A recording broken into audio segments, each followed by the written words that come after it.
Ia tempo badak ensino secundário geral Sira, hahu implementa uma uniforme escolar. Diretor Nacional Ensino Secundário Geral, Benjamin Fernandes, atou informação neba jornalista Timor Post e o Ministério da Educação Vila Verde Dili, quinta-feira, né?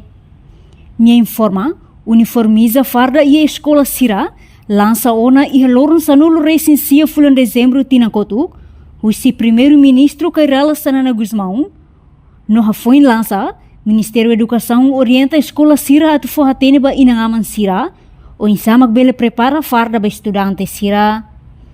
Portanto, Ministério da Educação é responsável para farda da escola, mas bem Ministério decide de modelo no cor farda da escola, não é bele uniforme. Ni espera, tempo bada que escola secundária Sira bele usa ona, tamba farda iha ona, hei exame hotu implementa de tona. Farda, né?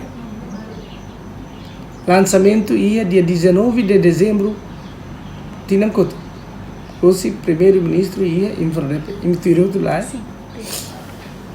Depois do lançamento, farda, né? Escola idida convoca encontro com inanaman, atu prepara farda, né? Farda, né? Lá o ministério uma fola.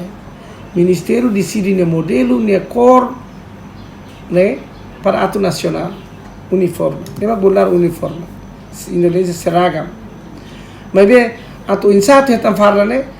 Escola serviço amoto ko inan aman, estudante, mak inaman estudante, mak ato bela prepara farda baseia cor no modelo ne bem ministério foba.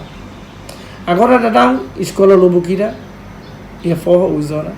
Dili finantil e mare foi dadang começa se diangkat depois de exame tama falmai se usona. Escola balu hansa 4 de setembro dan sira 90% yana farda. Ne bade ba escola ho classe décimo ho décimo primeiro, décimo segundo e mare kata lakilo exame nacional ne amila ne se tuang na farda. Diretor ne reconhece e a escola Lubuk e o município utiliza uma farda enquanto a dili ensino secundário geral finantil usa ona no nemos escola 4 de setembro e a ona farda por cento se anulo 10 de dezembro na escola secundária Siracelo. Reportagem Epifânia de Carvalho, televisão Timor Post. Janela informação ba emogoto. Atua tem informação atual dia Clio. Kita haluha, haneham botão subscribe, like, halo comentário no faixa tutang ba media sosial hotu.